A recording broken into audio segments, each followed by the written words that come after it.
الذي هدانا لهذا ما كنا لنهتدي لولا أن هدانا الله أشهد أن لا إله إلا الله وأشهد أن محمدا عبده ورسوله ولا نبي بعده اللهم صل على نبيك المصطفى محمد صلى الله عليه وسلم وعلى آله وأصحابه أهل الصدق والوفاء أما بعد فيا أيها الحاضرون rahimakumullah.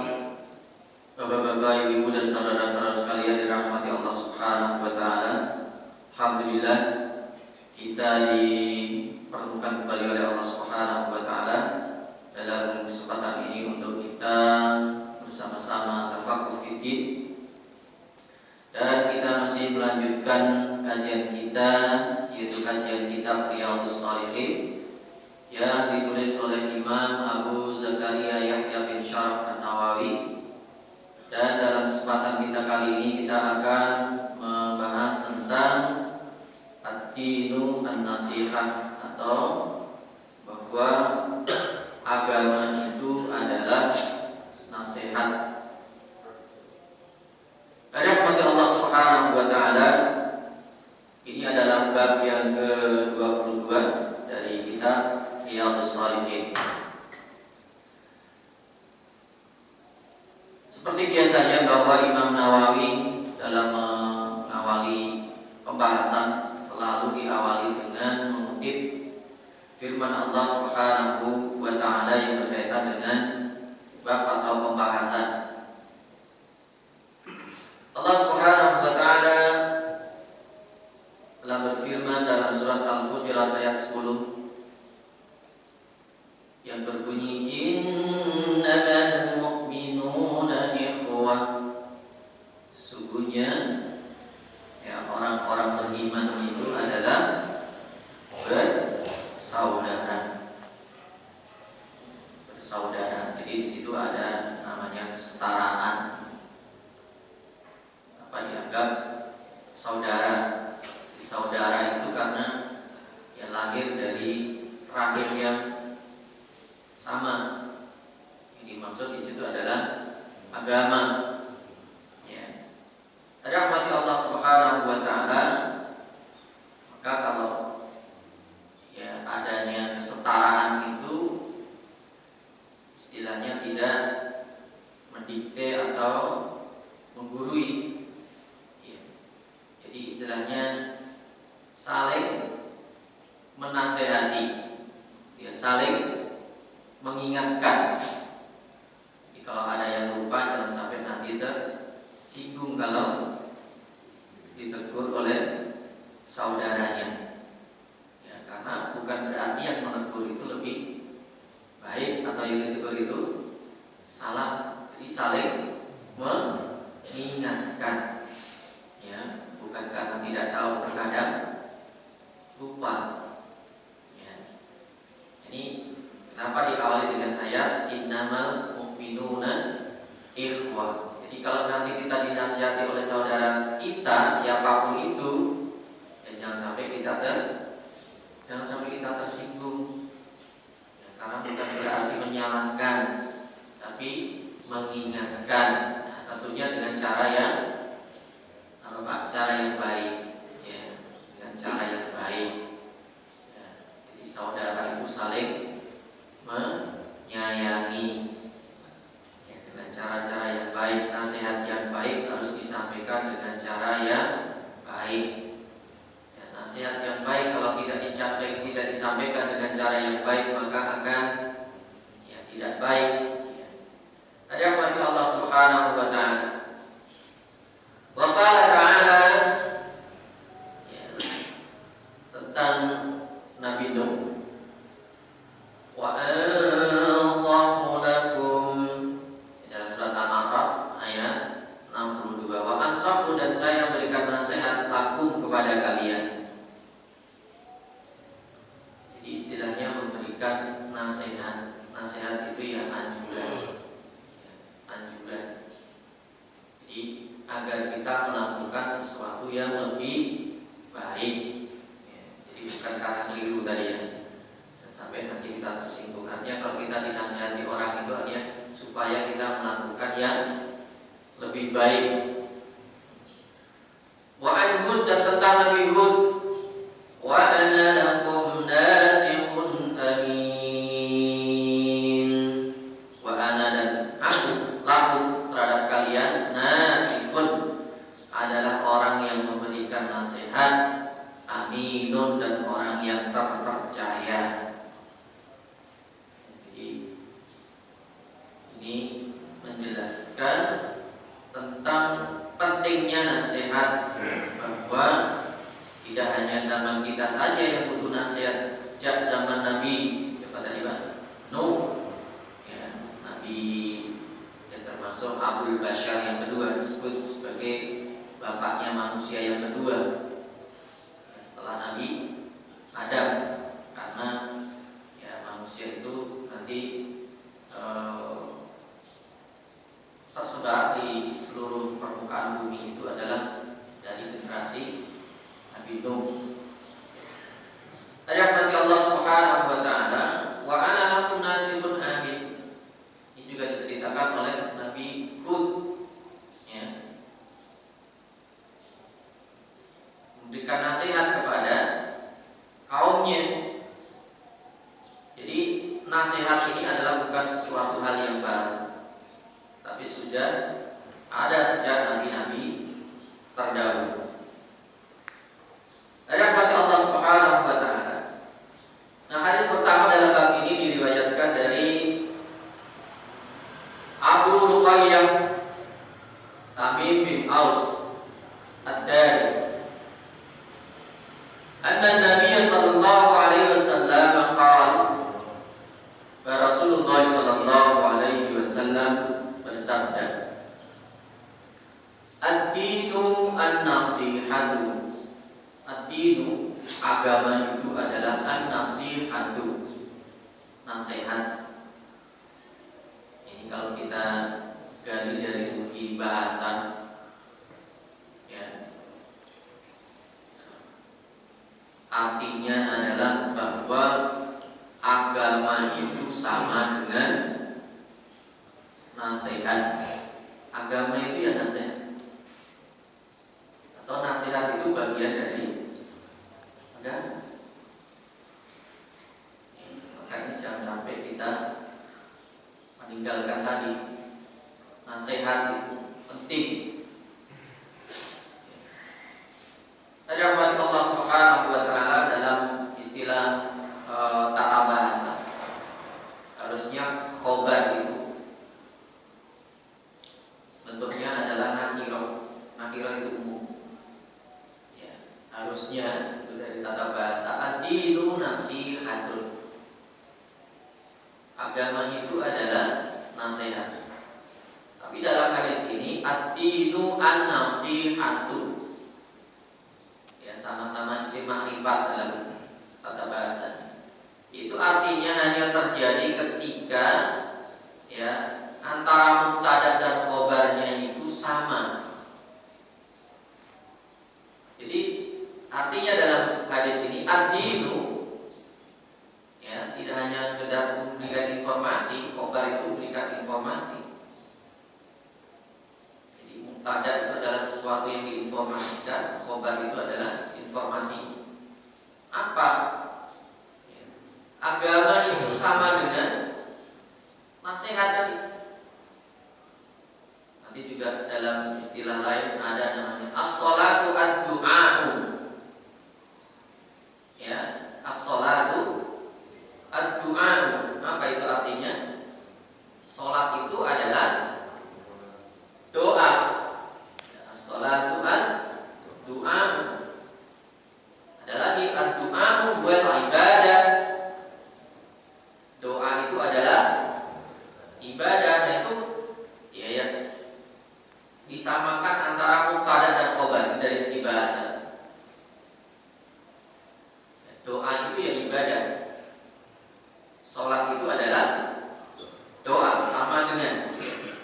Nah, disebutkan ad-dinu an-nasihatu. Jadi seakan-akan agama itu seluruhnya adalah nasihat. Tadi disamakan dengan agama, padahal di dalam agama itu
nasihat untuk Allah itu maksudnya apa? Nanti kita akan jelaskan.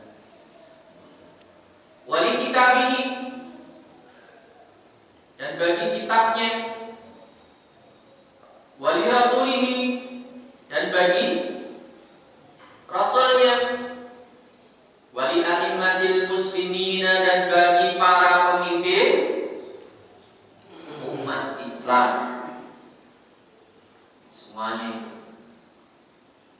Jadi tidak, ya tadi seakan-akan agama itu isinya adalah hanya nasihat. Wa anadihim, dan bagi seluruh umat Islam. Jadi bagi Allah, kitabnya, rasulnya, pemimpin umat Islam, imatil muslimin, wa amatihim adalah seluruhnya, seluruh umat Islam. Rahmati Allah Subhanahu wa taala, makna nasihat di situ ada dua. Ya. Jadi makna nasihat dalam hadis ini ada dua. Yang pertama, nasihat mengandung makna atau arti memurnikan sesuatu, atau yang kita sebut dengan al-ikhlas. Ikhlas, agama itu sama dengan, kalau kita artikan ikhlas, berarti agama itu sama dengan keikhlasan, kemurnian. Ikhlas itu artinya murni. Murni itu apa? Ya, kalau kita sebut air murni itu apa, Pak? Bersih, ya, bersih. Tidak ada yang mengotorinya. Jadi Islam, agama itu mengajarkan apa, Pak? Keikhlasan, kesucian, kejernihan. Nasihat itu kan menjernihkan, ya, ya kan? Ya, maka tadi kita diberikan nasihat itu sebenarnya yang memperbaiki, ya, memperbaiki. Maka ini makna yang pertama. Makna yang kedua adalah pertemuan, perkumpulan, atau perhimpunan. Jadi maknanya ada dua. Yang pertama maknanya adalah ikhlas atau memurnikan sesuatu. Yang kedua adalah perkumpulan, perhimpunan, atau pertemuan. Nah, makna yang pertama al-ikhlas.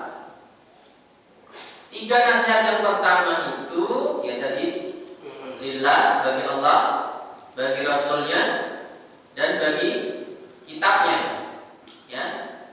Nah, itu makna yang pertama. Maknanya adalah ikhlas, ya. Makna yang pertama, agama itu adalah keikhlasan. Keikhlasan kepada siapa? Kepada Allah.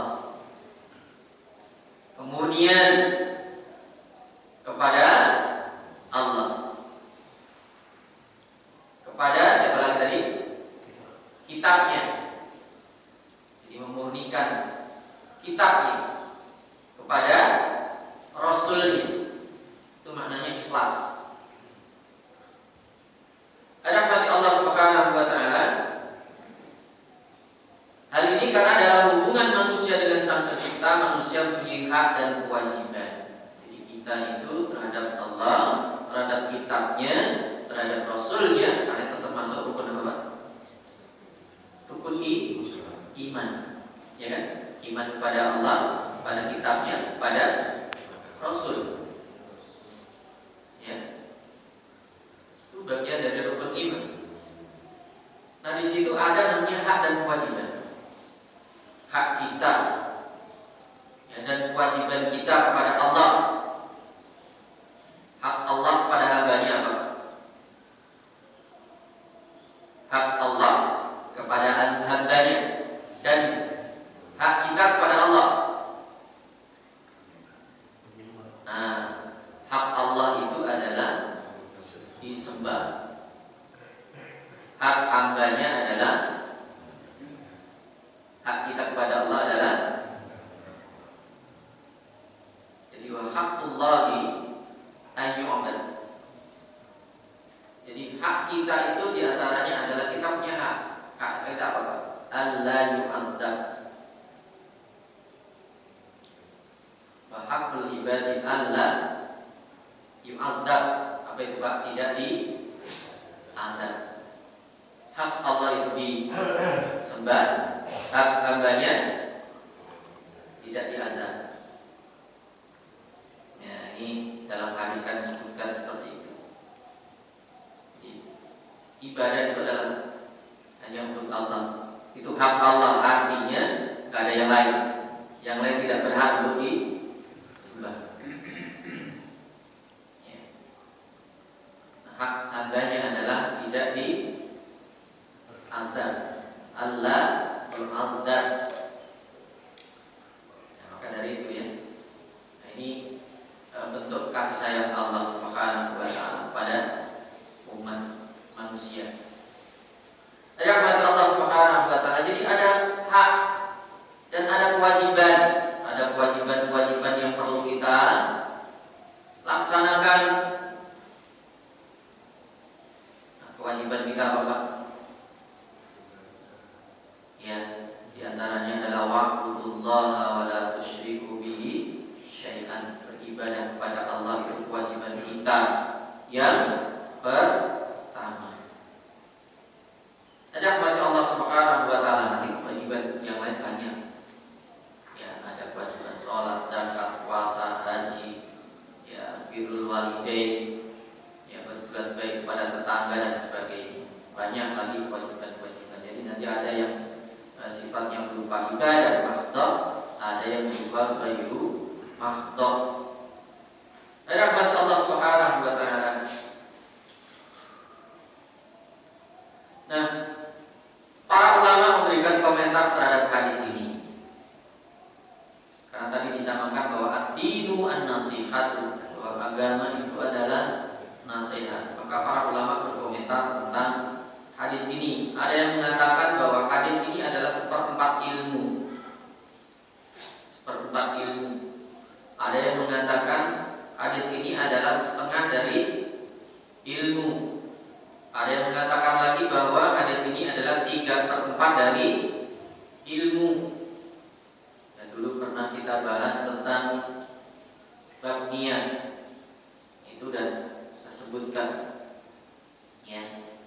Jadi agama itu seakan-akan seluruhnya adalah nasihat. Tadi mulai dari kepada Allah sampai kepada seluruh manusia. Rahmat Allah Subhanahu wa taala. Kenapa disebut oleh para ulama mengatakan seperti itu? Dan mengatakan setengah agama, seperempat agama, 3/4 agama. Karena di dalam hadis ini mencakup akidah. Tadi ya, iman pada Allah, Rasulnya, dan kitab. Cakup akidah. Yang kedua, ada juga yang berkaitan dengan ibadah. Berkaitan dengan ibadah. Berkaitan juga dengan muamalah. Kalau ibadah itu hubungan kita dengan Allah, kalau muamalah itu adalah hubungan kita dengan manusia, hubungan sosial. Muamalah, muamalah itu saling berinteraksi. Karena nanti bagian dari fikih sosial yang menyebutnya seperti itu. Ya, fikih sosial itu termasuk transaksi, fikih ekonomi, atau kita sebutnya fikih bisnis, fikih jual beli kalau para ulama dulu menyebutkan. Ya, babnya adalah kitabul buyuh dalam fikih. Itu sebenarnya kitab tentang bisnis. Nah, kita sebutkan tentang fikih muamalah itu. Jadi tentang muamalah dan hak-hak makhluk. Hak-hak makhluk. Sehingga tadi ya, Islam itu apa? Islam itu ya syariat, akidah, syariat, apa?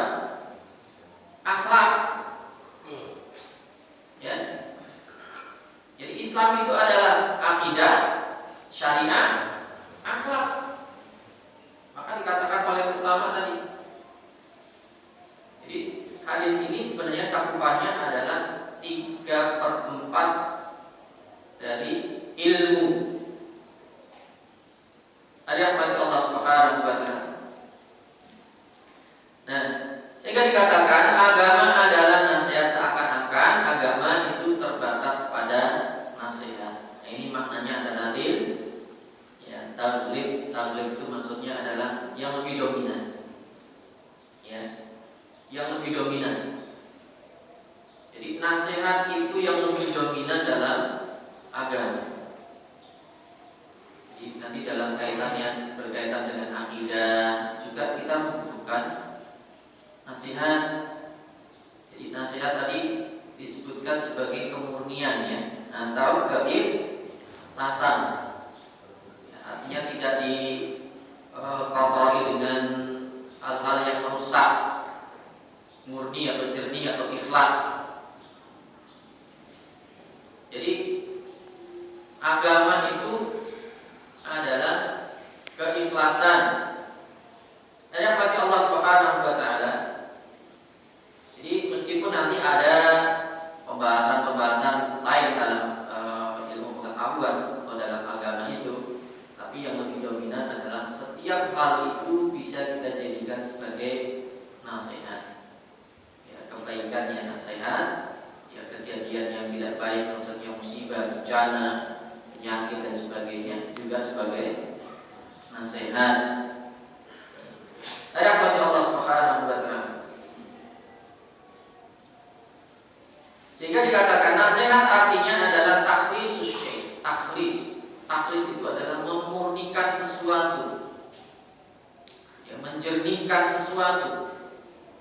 Ya, baik itu tadi kaitannya dengan akidah. Dalam akidah itu, akidah kita harus jernih, akidah kita harus bersih, ya. Akidah kita harus murni. Ya, murni itu artinya tidak dikotori dengan pemahaman-pemahaman yang menyimpang. Karena akidah ini kunci. Kalau akidahnya tidak benar, maka yang lain akan keliru. Maka istilahnya adalah akidah as-salim. Ya, akidah itu artinya keyakinan. Keyakinan itu harus benar.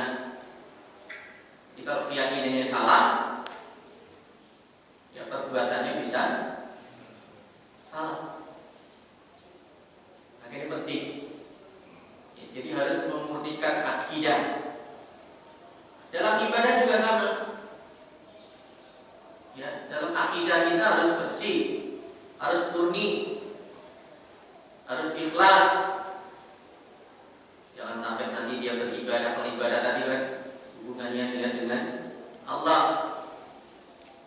Ya, itu harus benar-benar karena Allah, bukan karena yang lain. Ya, dan itu hanya yang melakukan, ya, orang yang melakukan dengan Allah saja yang tahu, orang lain tidak tahu. Karena sekarang kan banyak istilahnya kepentingan itu, ya, kepentingan melakukan, orang memberikan sumbangan. Nah, itu kan sering diingatkan, apakah itu motifnya karena Allah ataukah karena dekat-dekat apa pemilu. Ya, tapi jangan lupa ya, nanti pilih saya. Ini bahaya, ya, dan itu terjadi. Jadi itu dalam masalah ibadah, jadi sampai nanti dinodai, ya, karena sudah ada ancaman yang akan termasuk nanti orang yang, ya, pertama masuk neraka siapa Pak? Orang yang diantaranya halus sodakoh. Kok bisa? Ya karena dia sedekahnya bukan karena Allah, bukan karena Allah, ya, tapi karena lainnya tadi. Ini harus hati-hati. Maka Islam itu mengajarkan keikhlasan lillah, karena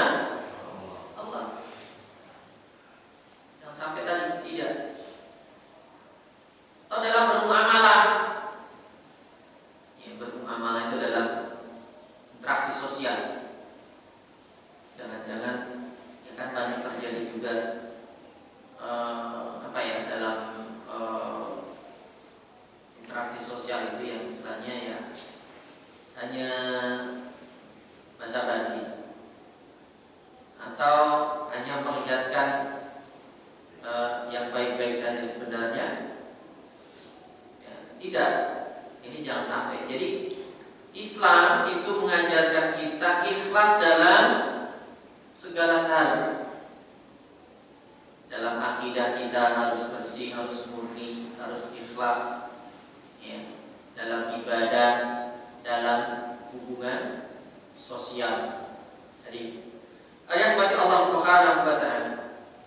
Nah, di antara bentuk kemurnian akidah itu adalah ya, artinya kita hanya mengakui bahwa hanya Allah lah Tuhan kita. Jadi termasuk kalimat apa itu Pak? Tauhid la ilaha illallah. Itu kan akidah yang diajarkan sejak nabi-nabi terdahulu. Agama tauhid namanya. La ilaha illallah. Jadi hanya memurnikan ibadah itu. Nanti kalau dalam ada yang menyebutnya sebagai tauhid apa itu Pak? La ilaha illallah. Jadi yang menjadi masalah bagi kehidupan manusia itu adalah bukan karena tidak percaya kepada Allah. Yang menjadi masalah apa Pak? Karena yang mereka sembah itu kadang selain Allah. Jadi kalau manusia ditanya, ya, walakin sa'altahum man khalaqas samawati wal ardh. Kalau mereka kamu tanya siapa yang menciptakan langit dan bumi, apa jawabannya? Allah. Atau mereka menjawab Tuhan. Tapi permasalahannya adalah Tuhannya kan berbeda-beda. Iya kan? Maksudnya keyakinan mereka terhadap Tuhan kan beda-beda. Ya, ada Tuhannya itu siapa Pak? Jawabannya kan itu. Mereka yakin Tuhan itu ada. Mereka yakin bahwa yang menciptakan alam semesta ini adalah Tuhan.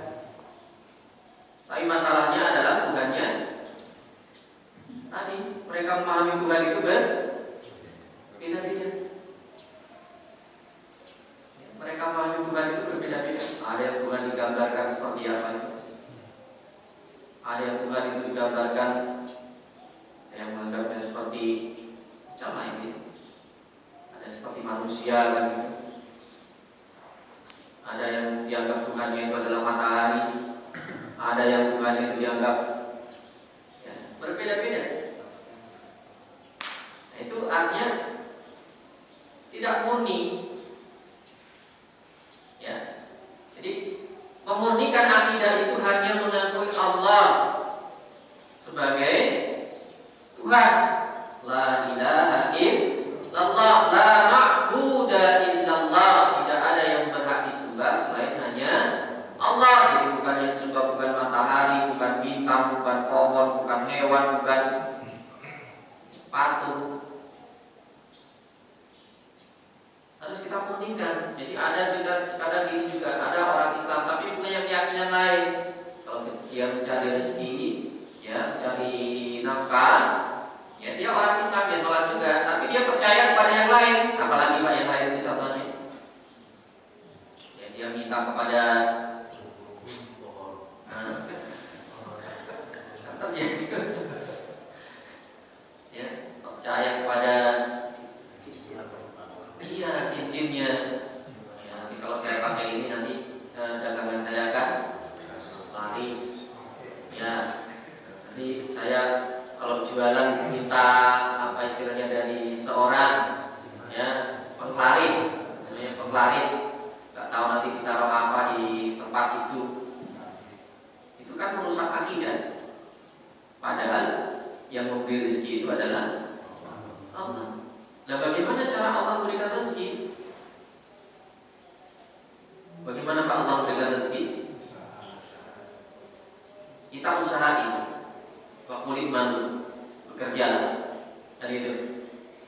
kita lakukan itu hanya berusaha. Kalau kita dekat dengan Allah, tadi dengan ibadah kita hanya kepada Allah, nanti Allah yang menggerakkan hati orang-orang yang ada di sekitarnya. Jadi Allah mendatangkan rezeki kita itu dengan menggerakkan hati manusia. Ya, kamu datang ke sana belanja para fulan, ya, dia datang sendiri itu. Ya, fulan buka usaha, nanti didatangkan. Nah, siapa saja nanti yang digerakkan oleh Allah. Tapi orangnya tidak tahu, pengen belanjanya ke sana saja, kan gitu. Ya, kita nggak tahu. Jadi Allah itu mendatangkan rezeki seseorang itu adalah dengan menggerakkan hati orang-orang yang ada di sekitarnya situ. Jadi kalau Allah sudah menggerakkan hati seseorang, ya tidak ada yang bisa menghalanginya. Ya, kita nggak tahu, kita hanya bersiap-siap saja. Kalau kita diperintahkan untuk kalau kita menangkap ikan, ya, membentangkan jaring itu. Yang mendatangkan ikannya siapa? Yang naruh ikannya di situ siapa? Allah. Ya, Allah. Jadi jangan sampai manusia nanti merasa yang kerjakan saya, yang cari saya. Berarti rezekinya itu seakan-akan. Padahal kalau Allah tidak menggerakkan orang lain, nggak datang. Ya. Nah, caranya bagaimana? Maka dekatilah Allah. Jadi fungsinya ibadah itu kita mendekati Allah. Nanti urusan rezeki itu urusan Allah. Yarzuqu man yasha'u bighairi hisab. Allah itu memberikan rezeki kepada hamba-hambanya tanpa hisab. Ini pendekatannya kan di situ. Bukan dengan minta penglaris tadi dari, kan nggak ada yang punya kuasa, Pak. Ya, manusia, jin atau siapa saja itu nggak ada yang punya kuasa menggerakkan orang supaya dia datang ke tempat bisnis kita, itu usaha kita. Yang mendatangkan itu Allah, yang menggerakkan, yang bolak-balik hati manusia. Dia muqallibal qulub. Maka Nabi sering berdoa seperti itu kan. Yang mengarahkan hati manusia itu adalah Allah. Hati kita itu sudah digenggam oleh Allah. Maka manusia jangan sombong. Ya, sehebat-hebatnya manusia itu tidak ada apa-apanya. Orang merasa paling pintar itu kalau dibantu Pak oleh Allah, hilang itu. Mau ngomong apa sulit. Kenapa? Dicabut ilmunya. Dari mana? Dari hatinya. Jadi hati ini yang harus kita jernihkan, karena kita bisa berkomunikasi dengan Allah kan gitu. Jadi Allah memberitahu kita lewat hati kita. Maka sering kita diberitakan oleh Nabi, istafti qalbaka. Ya, mintalah petunjuk, ya, minta fatwa, nasihat pada hati. Nanya kepada hatinya. Nah, kalau hatinya benar, ya itu ibaratkan kalau para ulama itu kan menyatakan hati itu seperti cermin. Kalau cerminnya tadi bersih, ya, kalau cerminnya bersih yang bisa dibuat bentuk kaca. Maka yang difokuskan itu adalah bagaimana kita, ya, mengatur dan membersihkan hati kita. Jadi yang berarti Allah Subhanahu wa Ta'ala. Jadi ikhlas itu tempatnya juga, ya. Ini harus dibersihkan, harus dimurnikan. Ada apa dari Allah Subhanahu wa Ta'ala. Jadi dalam beribadah juga begitu, kita harus memurnikannya karena Allah Subhanahu wa Ta'ala, bukan karena yang lain.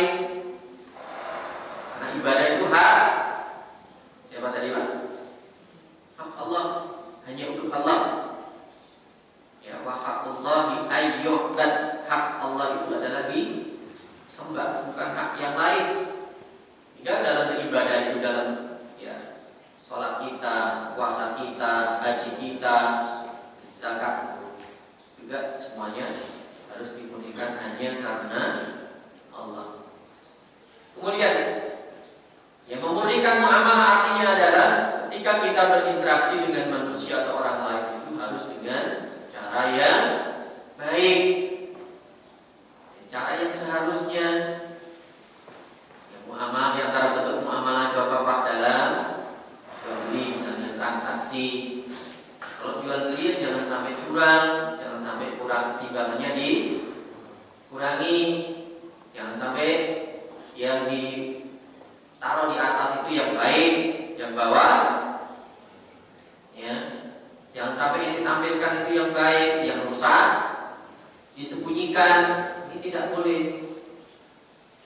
Maka tadi ada pembahasan tentang bagaimana kita bermuamalah. Nah, itu kalau kita bahas tentang muamalah saja cakupannya sudah sangat luas. Ya, jadi hadis ini singkat tapi cakupannya luas kalau dijelaskan. Ya, kaitannya dengan akidah, kaitannya dengan ibadah, kaitannya dengan muamalah. Jadi jangan sampai namanya dalam bermuamalah itu ya kita kotori dengan hal-hal yang tidak baik, tidak jujur. Ada bagi Allah Subhanahu wa taala, maka diingatkan oleh Allah jangan sampai kita saling menzalimi. Inni haramtu zulma ala nafsi, kata Allah, sesungguhnya aku telah mengharamkan kezaliman itu pada diriku. Wa ja'alna bainakum muharraman, dan dijadikan oleh Allah ya kezaliman itu adalah sesuatu yang diharamkan di antara kita. Zalim itu apa? Ya, zalim itu adalah dalam bahasa kita, bahasa Arabnya itu wad'u syai'i fi ghairi mahallihi, meletakkan sesuatu tidak pada tempatnya, atau dalam ungkapan lain adalah melakukan sesuatu yang tidak seharusnya dilakukan. Itu namanya zalim. Kalau melakukan sesuatu yang seharusnya dilakukan namanya adil. Adil, Pak. Adil, kalau dikatakan adil itu apa?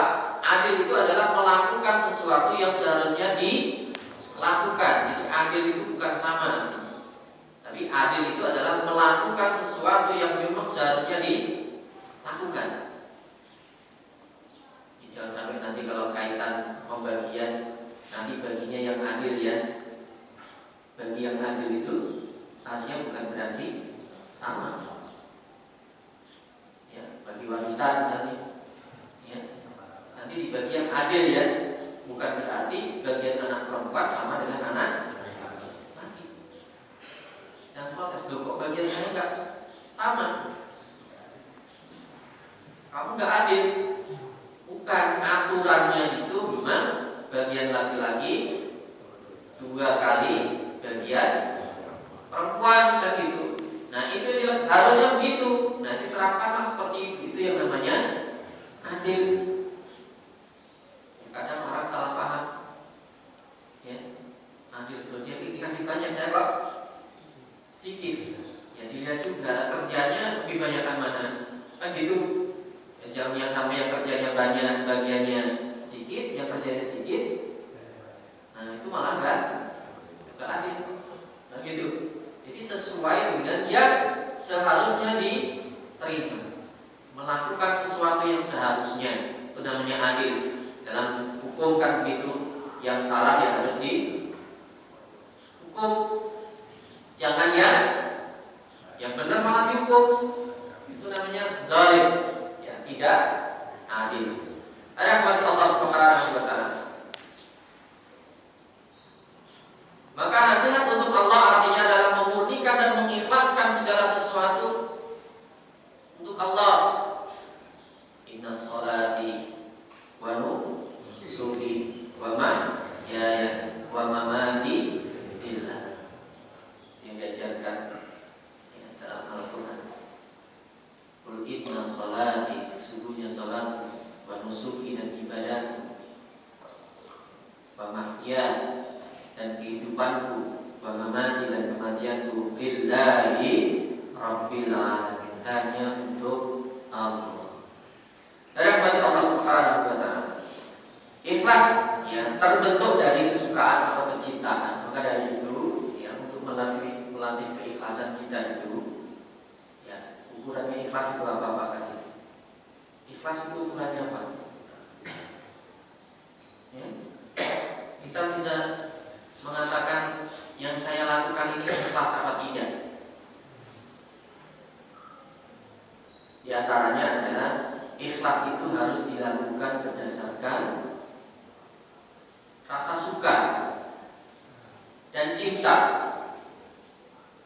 Ya, Bapak kalau mencintai anaknya, memberikan sesuatu kepada anaknya, gimana Pak? Apakah kita memberikan sesuatu kepada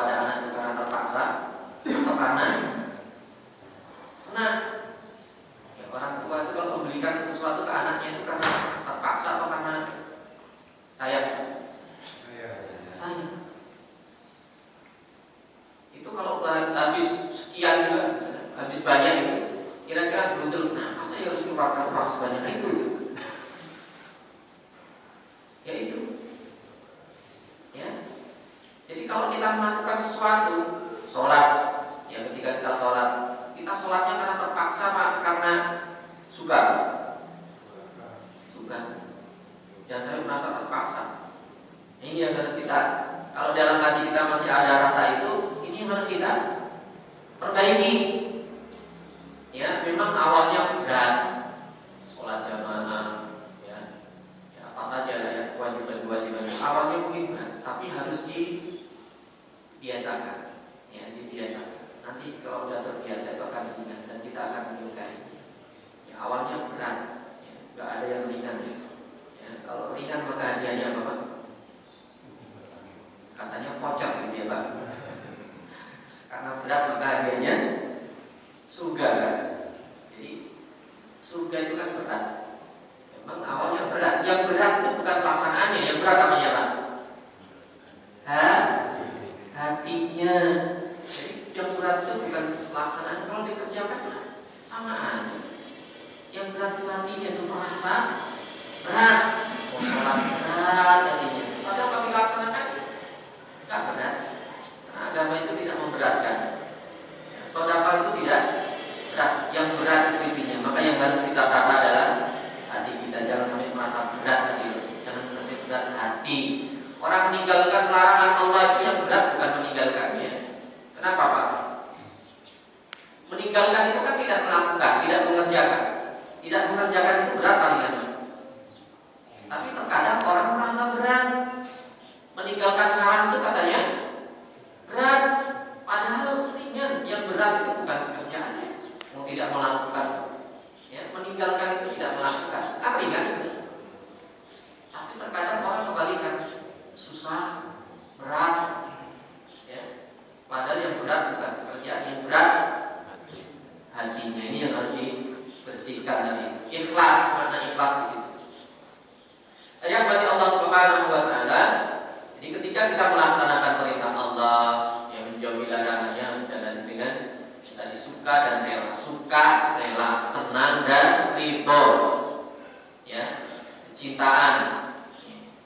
Maka kalau kita melakukan sesuatu karena Allah, ya, maka kita akan menjadi orang-orang yang dicintai oleh Allah. Ya. Jadi dengan keikhlasan itulah kita akan dicintai oleh Allah.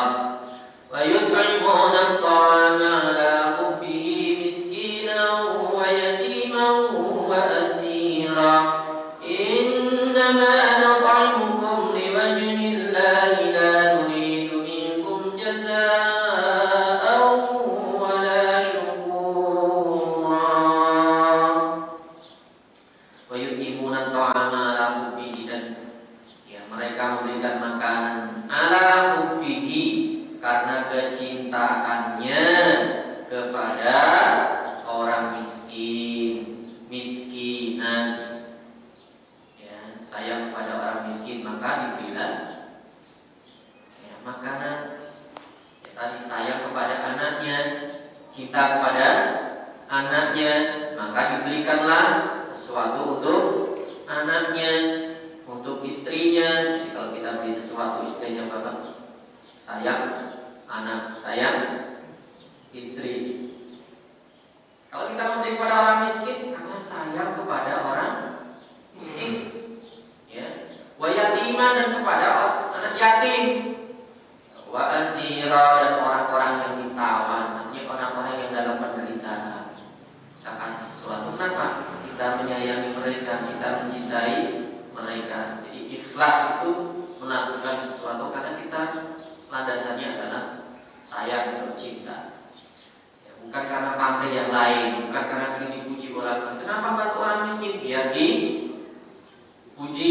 Nah, biar kelihatan saya orang baik. Oh, saya perhatian sama orang miskin. Bukan karena itu, ya, tapi karena benar-benar sayang.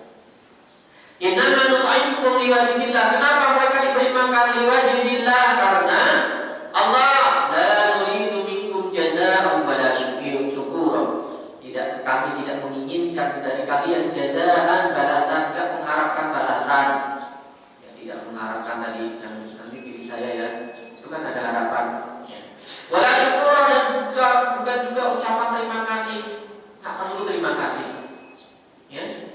mengharapkan terima kasih. Ucapan terima kasih saja kita tidak mengharap, padahal itu hanya ucapan. Jadi karena Allah Subhanahu wa Ta'ala.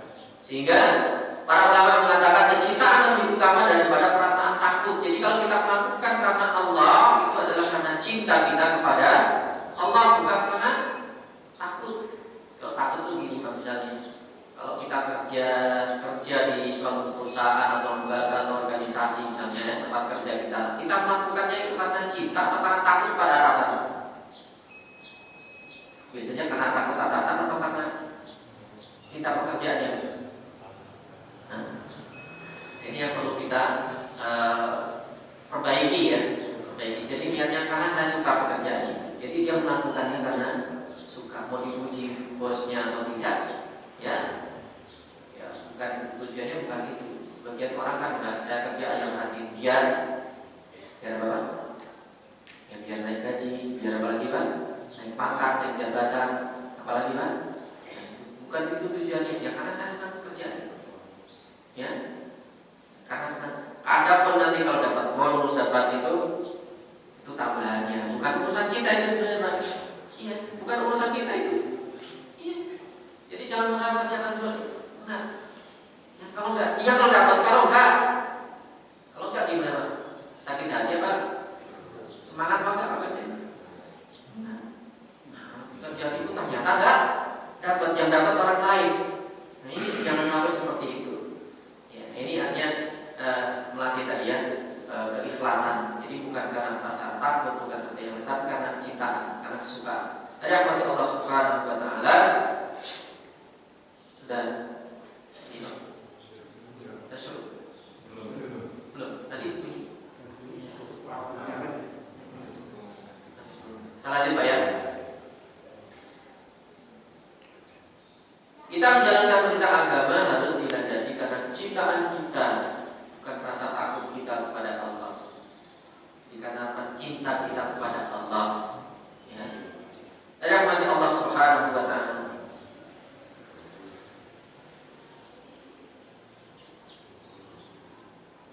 Nah, berikutnya adalah nasihat untuk kitab Allah tadi kan. Wali kitabi. Maksudnya bagaimana?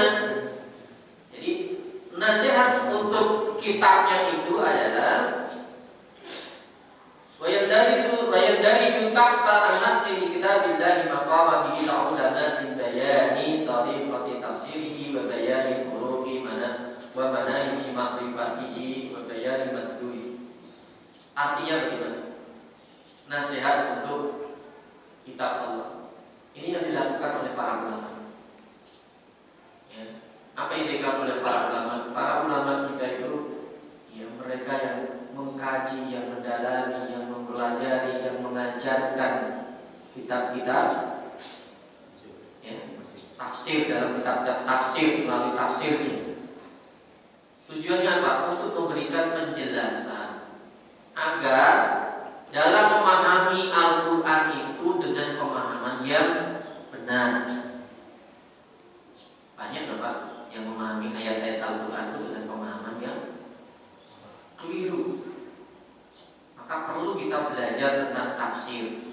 Ya, para ulama itu yang menggeluti bidang tafsir, mereka yang menafsirkan ayat-ayat supaya orang itu mudah untuk mempelajarinya.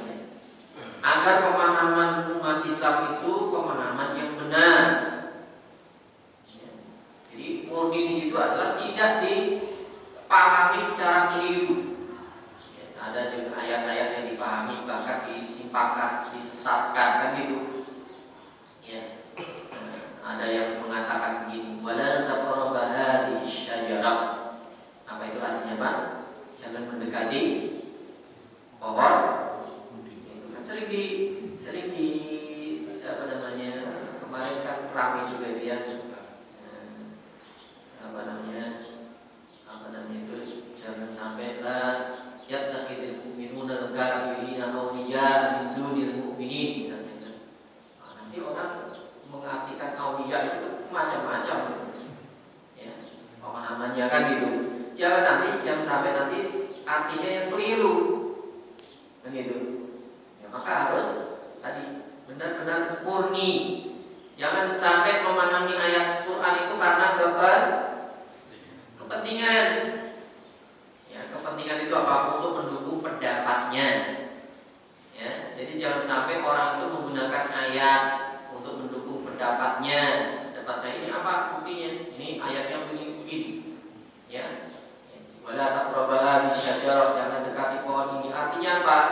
Jangan dekati yang ada gambar pohonnya. Nah itu penyesatan itu. Ya. Nah, ini pemahaman yang keliru.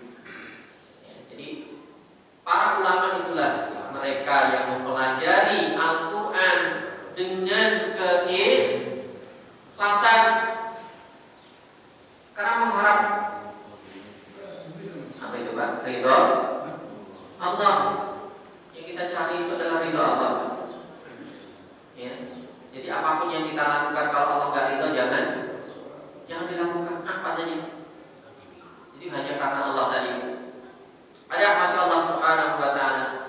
Jadi ketika kita memahami Al-Qur'an, ya, maka harus dengan pemahaman yang benar, dengan kaidah-kaidah yang benar. Dan para ulama sudah membuat namanya, kalau kita ingin belajar tafsir ada namanya ulumul tafsir.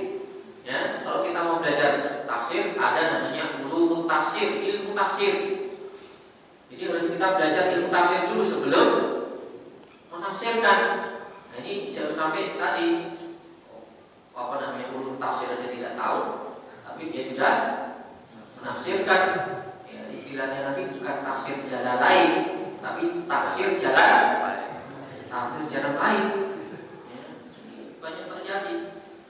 Maka kita banyak belajar tadi. Kita mau belajar fikih harus ada namanya usul fikih. Usul fikihnya kita harus belajar. Ya. Kalau kita mau belajar hadis juga nanti harus mempelajari namanya usul hadis. Jadi ada ilmunya semuanya, Pak. Jadi ulama-ulama kita itu sudah mempersiapkan, ya, membentengi agama itu dengan ilmu.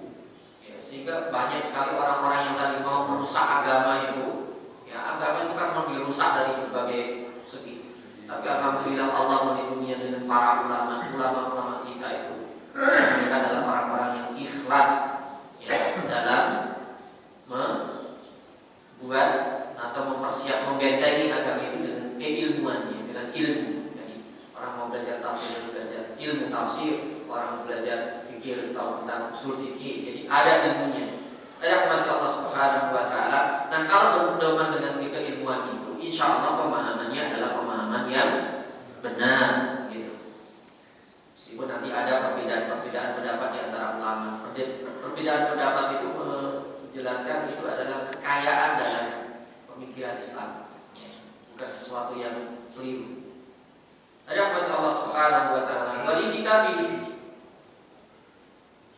termasuk kemudian dalam mengamalkan isi Alkitab atau Al-Quran.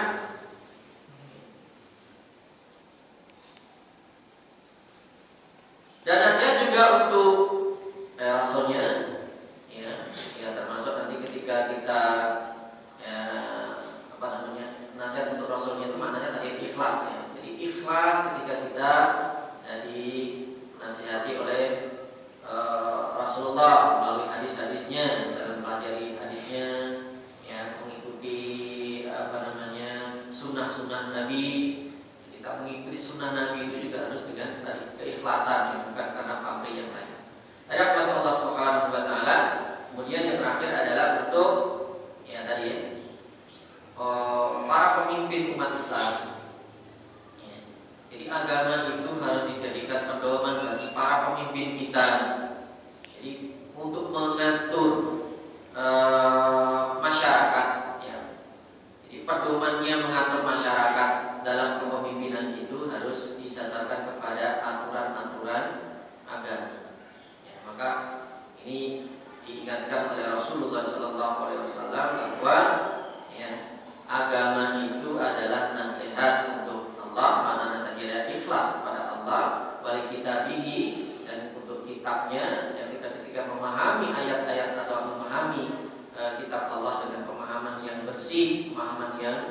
murni, wali rasulihi, dan ketika kita mengikuti Rasulullah Sallallahu Alaihi Wasallam adalah karena kecintaan kita pada Rasulullah, karena keikhlasan kita dalam mengikuti Rasulullah Sallallahu Alaihi Wasallam, bukan karena yang lainnya. Jadi rahmat Allah Subhanahu Wa Taala, mungkin itu yang bisa kita sampaikan, semoga bermanfaat. Silakan kalau ada yang disampaikan. Supaya kita tutup dengan doa kafaratul majelis. Subhanallahumma wa bihamdika, asyhadu an la ilaha illa anta, astaghfiruka